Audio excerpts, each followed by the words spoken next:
Hello everybody. So today I want to talk to you about 4 ways to get the most out of the Mercury Retrograde.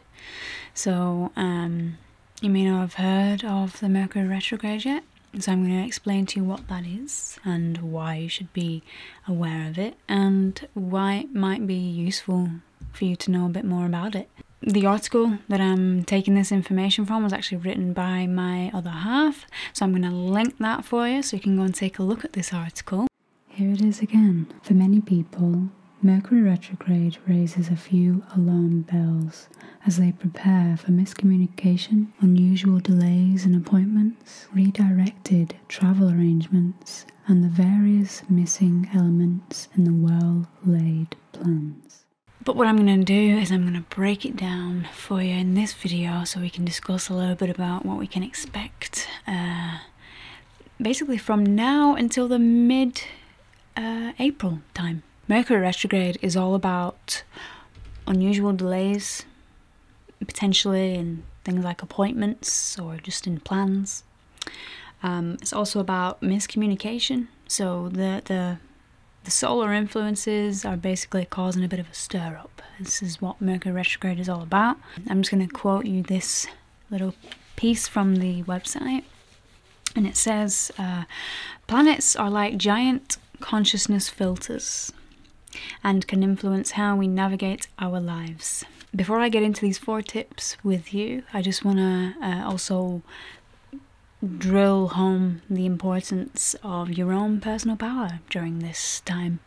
It's exactly what it says in the article. I think it's a very good point to make. I myself feel as though astrology and reading too much into the external situations around us can sometimes take away from our personal power. It can make us feel like things are just happening to us and we have no power to negotiate these things. However, the way I like to use astrology is, first of all, I stand in my personal power. I know that I affect all things in my environment more or less. Most things are coming from me. However, if there's times in my life where I feel as though things are a little bit upside down and I'm maybe more emotional and more angry than usual, that's when I turn to things like astrology to try and understand what could be the cause. Number 1 is to get your affairs in order. When you can look at exactly what your plans are, make the appropriate daily adjustments to your schedule, and then take action accordingly, there is a better chance of being able to stay on course and do what you intend to do. In this way, there is much less opportunity for interruptions to cross your path. And number 2 is to get clear on what you're communicating with the world.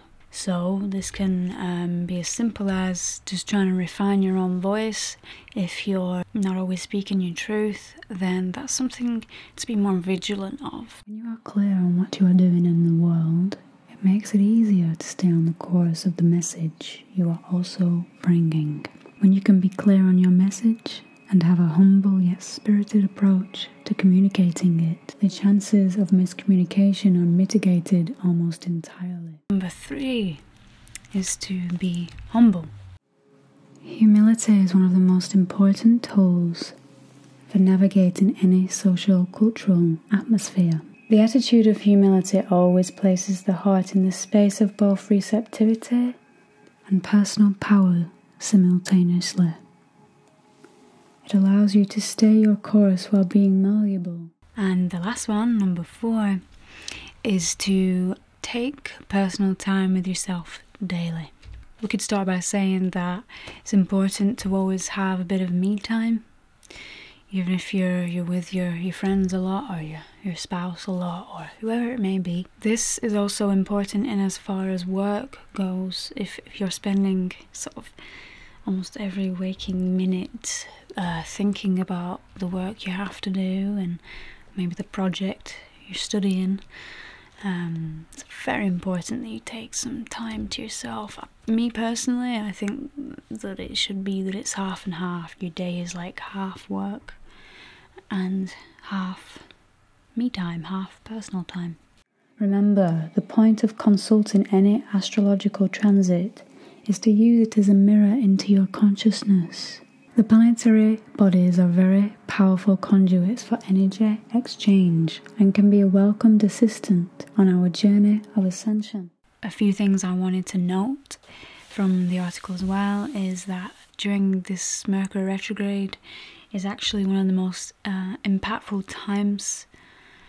So a lot of things can happen during this time. So as much as there is an eruption of some negativity going on, there's also a lot of room for growth and a lot of room for even more positivity to be coming through for us.